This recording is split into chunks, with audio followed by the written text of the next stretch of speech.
एक ऐसी दुनिया की कल्पना कीजिए जहां इंसानों और जानवरों की जगहें बदल चुकी हों और अब पिंजरे में कैद होने की बारी इंसानों की हो। हम हमेशा खुद को इस धरती की सबसे ताकतवर प्रजाति मानते आए हैं, लेकिन अगर हालात पूरी तरह उलट जाएं तो क्या होगा। नोरा और एलेक लॉस एंजलिस में रहने वाला एक युवा पति पत्नी का जोड़ा है।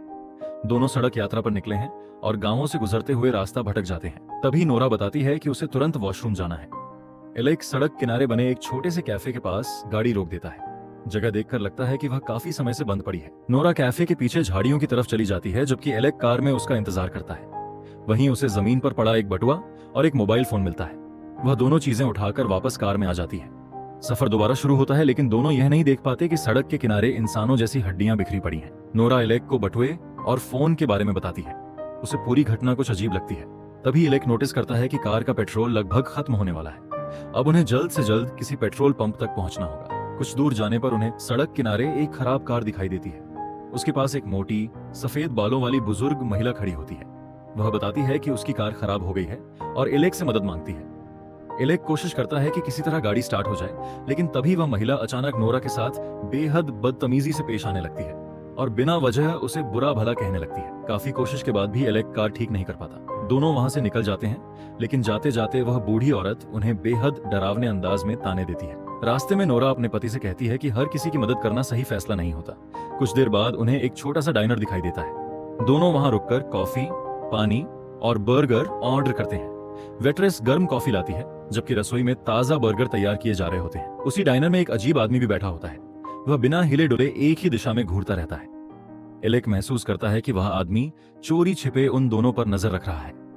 जब नोरा बाहर निकलने लगती है, तब वही आदमी धीरे से उसके पास आकर सिर्फ इतना कहता है कि वे दोनों बहुत बड़े खतरे में हैं। इतना कहने के बाद वह फिर पहले की तरह चुपचाप सामने देखने लगता है। नोरा उस बात का जिक्र एलेक से नहीं करती।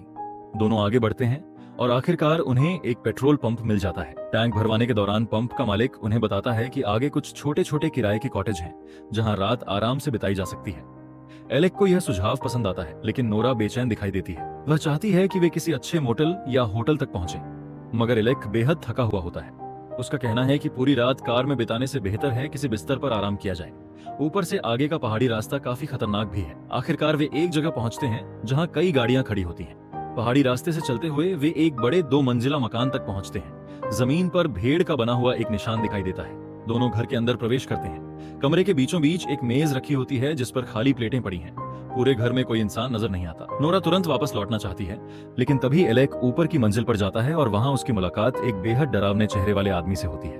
वह खुद को इस जगह का मालिक बताता है और रहने के लिए अलग अलग कॉटेज दिखाता है। उनमें से एक ठीक ठाक लगता है, इसलिए एलेक वहीं रुकने का फैसला करना चाहता है। लेकिन नोरा उस आदमी के चेहरे और उसके व्यवहार से असहज महसूस करती है। थोड़ी बहस के बाद दोनों सिर्फ एक रात रुकने के लिए तैयार हो जाते हैं। रात होने पर दोनों अपने रोजमर्रा के काम निपटाकर सो जाते हैं। कमरे की लाइट बंद हो जाती है, लेकिन उन्हें जरा भी अंदाजा नहीं होता कि उनके बिस्तर के ठीक नीचे कोई छिपा हुआ है। सुबह होने से पहले बिस्तर के नीचे से भेड़ का मुखौटा पहने एक आदमी धीरे धीरे बाहर निकलता है। वह कुछ पल तक सोते हुए एलेक और नोरा को ध्यान से देखता रहता है। अगली सुबह नोरा की आंख खुलती है तो वह खुद को एक सुनसान जगह पर रखे छोटे से पिंजरे में बंद पाती है। वह घबराकर जोर जोर से चिल्लाती है, अपने पति को पुकारती है और बाहर निकलने की कोशिश करती है। तभी भेड़ का मुखौटा पहने वही आदमी आता है। वह लकड़ी की छड़ी से पिंजरे पर जोर से मारता है और बिना कुछ बोले वहां से चला जाता है। नोरा को पास में पड़ा एक छोटा पत्थर मिल जाता है। वह उसी की मदद से ताला तोड़ने की कोशिश करती है। तभी गाय का मुखौटा पहने एक दूसरा आदमी आता है और उस पर दूध उड़ेल देता है। कुछ समय बाद नोरा की आंख एक दूसरी जगह खुलती है। यह जगह किसी पशुशाला जैसी लगती है। उसके हाथ पैर जंजीरों और रस्सियों से बंधे हुए हैं, इसलिए भागना नामुमकिन है। तभी दरवाजा खुलता है और खरगोश का मुखौटा पहने एक आदमी अंदर आता है। उसके हाथ में एक बहुत बड़ा इंजेक्शन होता है। वह धीरे धीरे नोरा की तरफ बढ़ता है और नोरा डर के मारे चीख उठती है। कुछ देर बाद 2 और नकाबपोश लोग अंदर आते हैं। वे उसकी रस्सियां और जंजीरें खोलते हैं, फिर उसे पकड़कर बाहर ले जाते हैं। दोबारा उसे एक पिंजरे में बंद किया जाता है और किसी दूसरी जगह ले जाया जाता है। रास्ते भर नोरा देखती है कि वहां मौजूद हर व्यक्ति जानवरों का मुखौटा पहने हुए है। कोई भी एक शब्द नहीं बोलता। धीरे धीरे उसे एहसास होने लगता है कि उसे एक सुनसान फार्म पर लाया गया है, जहां इंसानों के साथ बिल्कुल जानवरों जैसा व्यवहार किया जाता है। और इसका मतलब है कि उसके साथ कुछ भी भयानक हो सकता है। इस बार उसे एक दूसरे अस्तबल में बंद किया जाता है। फर्क सिर्फ इतना है कि अब वह जंजीरों से बंद ही नहीं है, लेकिन जिस तरह का बाड़ा है वैसी जगहों पर आमतौर पर गायों या सुअरों को रखा जाता है। उधर एलेक की हालत भी कुछ अलग नहीं होती। पुरुषों और महिलाओं को अलग अलग रखा गया है। सभी पुरुष छोटे छोटे पिंजरों में बंद हैं मानो वे इंसान नहीं बल्कि खरगोश हो। एलेक के मुंह पर कपड़ा बांध दिया गया है ताकि वह किसी से बात न कर सके।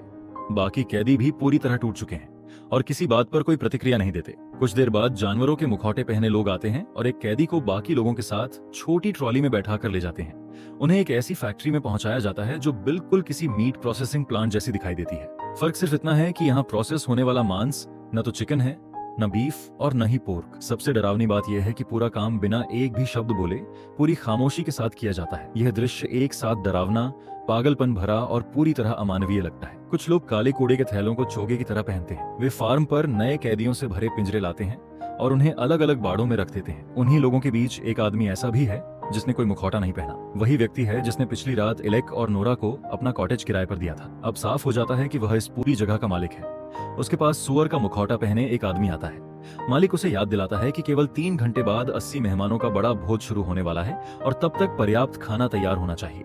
वह यही निर्देश बाकी नकाबपोश लोगों को भी देता है। सबसे पहले 6 किलो मांस लसगना के लिए तैयार करना है। मुखौटे पहने लोग बिना एक शब्द बोले काम में जुट जाते हैं।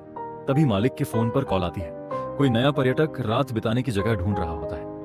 मालिक उसे अपने घर आने का निमंत्रण देता है और कर्मचारियों से कहता है कि कुछ मांस का इस्तेमाल तय समय से पहले किया जा सकता है। फार्म पर कैद महिलाओं का उपयोग दूध उत्पादन और प्रजनन के लिए किया जाता है। इसके लिए खास मशीनें लगी हुई हैं। मालिक खुद आकर देखता है कि यह काम ठीक से हो रहा है या नहीं। एक महिला के पास छोटा बच्चा है जिसे उससे अलग करके वजन किया जाता है। कुछ देर बाद सभी नकाबपोश लोग चले जाते हैं और केवल एक आदमी बचता है जिसने सफेद टी शर्ट और डेनिम ओवरऑल पहन रखा है। शुरुआत में वह कैदियों की चीखों पर ध्यान नहीं देता, लेकिन फिर एक महिला के पास जाकर उसे डांटने लगता है। उधर मालिक अपने ग्राहकों से फोन पर बात करता है। उसे पता चलता है कि भोज में परोसे गए खाने में किसी को दांत जैसा कुछ मिला है। वह मामला संभालने के लिए अगला भोज मुफ्त रखने का वादा करता है। इसके बाद वह उस हैंगर में जाता है जहां महिलाएं रखी गई हैं और अपने कर्मचारियों पर चिल्लाता है कि वे अच्छे माल को खराब कर रहे हैं। नोरा को दीवार के पीछे से खांसी की आवाज सुनाई देती है। उसी बाड़े में एक और महिला कैद है। वह अपना नाम एशली बताती है और कहती है कि उसे यहाँ 2 साल हो चुके हैं। वह नोरा को बताती है कि इस फार्म के लोग अपने शिकार पर अपहरण से बहुत पहले से नजर रखते हैं। यहाँ से भाग निकलना लगभग असंभव है। एशली अब जीना भी नहीं चाहती। एक नकाबपोश आदमी लगातार पूरे परिसर में गश्त करता रहता है ताकि कोई कैदी भाग न सके। वह हर कमरे की जांच करता है और एक जगह ओवरऑल पहने उसी आदमी को पकड़ लेता है। वह मानसिक रूप से अस्थिर लगता है। वह चिल्लाता है कि वह खेलना नहीं चाहता, उसे खाना चाहिए और अच्छे से रहना चाहिए। वह एक कैदी महिला से बात करने की कोशिश करता है। उसे तुरंत मालिक के पास ले जाया जाता है और डांटा जाता है कि वह फिर से खाने के साथ खेल रहा था। अब उस पर हर समय निगरानी रखने का फैसला किया जाता है। रसोई में नकाबपोश लोग फिर से खाना तैयार कर रहे होते हैं। वे कैदियों को उसी तरह खिलाते हैं जैसे जानवरों को चारा डाला जाता है। खाना गंदे बचे खुचे मिश्रण जैसा दिखता है और शायद उसका स्वाद भी वैसा ही हो। सुअर का मुखौटा और कूड़े का थैला पहने आदमी ओवरऑल वाले व्यक्ति पर नजर रखता है। वह इस बार शांत रहता है और मालिक के लिए ऑरिगेनो का गमला भी लेकर आता है। कुछ आदमी उस हैंगर में जाते हैं जहां महिलाएं बंद हैं। उन्हें ऐसी महिलाएं नहीं चाहिए जो दूध न दे सकें। उनमें नोरा की पड़ोसी कैदी भी शामिल होती है। नकाबपोश लोग रस्सियों का इस्तेमाल करते हैं और फिर चाकू निकालते हैं। यह सब देखकर नोरा लगभग टूट जाती है। उसे लगता है कि अब बचने की कोई उम्मीद नहीं बची। थोड़ी देर बाद वे लोग मांस की नई खेप लेकर वहां से चले जाते हैं। तभी नोरा को अपने बाड़े के दरवाजे के बाहर किसी की आहट सुनाई देती है। वह डर से जड़ हो जाती है, लेकिन बाहर एलेक खड़ा होता है। वह घायल है पर किसी तरह अपनी कैद से निकल आया है। दोनों चुपचाप बाड़े से बाहर निकलते हैं। अब सबसे बड़ा सवाल है, इस शापित फार्म से बाहर कैसे निकला जाए। वे एक विशाल पाइप के अंदर छिपते हैं जो किसी सुरंग जैसा लगता है और फिर एक बड़े हैंगर की तरफ भागते हैं। वहां एक ट्रक खड़ा होता है। नोरा उसे स्टार्ट करने की कोशिश करती है, लेकिन टैंक लगभग खाली है। दोनों ट्रक के पीछे छिप जाते हैं। एक नकाबपोश आदमी पास से गुजरता है मगर उन्हें देखे बिना आगे बढ़ जाता है। एलेक और नोरा जंगल की तरफ भागते हैं। उन्हें एक छोटी चर्च दिखाई देती है और वे उसके अंदर छिप जाते हैं, लेकिन जल्द ही उन्हें समझ आता है कि यह चर्च भी उसी फार्म का हिस्सा है। एक और नकाबपोश आदमी को देखकर वे फिर छिपते हैं और भागने लगते हैं, पर इस बार वह उन्हें देख लेता है। अचानक चर्च की घंटी जोर से बजने लगती है। भागते हुए एलेक एक लोहे के फंदे में फंस जाता है। वह दर्द से चीख उठता है। नोरा मजबूर होकर अकेली भागती रहती है। नकाबपोश लोग एक बड़ा पत्थर उठाकर एलेक की तरफ बढ़ते हैं। उधर नोरा दूसरे हैंगर में छिप जाती है। लोग अंदर आते हैं लेकिन उसे नहीं देख पाते। वहां बंद एक कैदी उसे बताता है कि कैदियों को एक बस में ले जाया जाता है और उस बस की चाबी घर की खिड़की पर रखी रहती है। नोरा फिर बाहर निकलती है और छिपते छिपाते आगे बढ़ती है। वह देखती है कि एक नकाबपोश आदमी कार लेकर पार्किंग की तरफ जा रहा है। वहीं एलेक की कार भी खड़ी है, लेकिन उसके पास उसकी चाबी नहीं है। नोरा एक हथौड़ा उठाती है, नकाबपोश आदमी को बेहोश करती है, उसकी चाबियां छीनती है और उसकी कार में बैठ जाती है। फार्म के दूसरे कर्मचारी उसका पीछा करने लगते हैं। वह कार स्टार्ट करके जोर से गेट तोड़ देती है। कुछ क्षणों के लिए उसके चेहरे पर राहत और खुशी दिखाई देती है, लेकिन तभी स्पीडोमीटर की सुई नीचे गिरने लगती है। इस कार में भी लगभग पेट्रोल नहीं बचा। नोरा तुरंत कार छोड़ देती है और पीछा कर रहे लोगों से बचने के लिए एक कॉटेज में घुस जाती है। अंदर एक विशाल रसोई है। वह तहखाने में उतरती है और छोटी खिड़की से बाहर निकलने की कोशिश करती है। भागते भागते उसकी सांसें तेज हो जाती हैं। तभी उसे वही बस दिखाई देती है जिसके बारे में कैदी ने बताया था। वह एशली को आजाद करती है और दोनों बस की तरफ दौड़ती हैं, लेकिन बस चलाने के लिए चाबी चाहिए। नोरा दोबारा घर में घुसती है और खिड़की पर रखी चाबियां देख लेती है। वह उन्हें उठाती है और दोनों महिलाएं तेजी से बस तक पहुंचती हैं। बस स्टार्ट हो जाती है, लेकिन जैसे ही वे राहत की सांस लेने वाली होती हैं, उन्हें एहसास होता है कि अंदर पहले से ही नकाबपोश लोग बैठे उनका इंतजार कर रहे हैं। उधर फार्म के सभी कर्मचारी एक बड़े मेज के आसपास इकट्ठा हो चुके हैं। अब शायद आपको समझ आ गया होगा कि उस दावत में सबसे खास पकवान क्या परोसा जाने वाला है।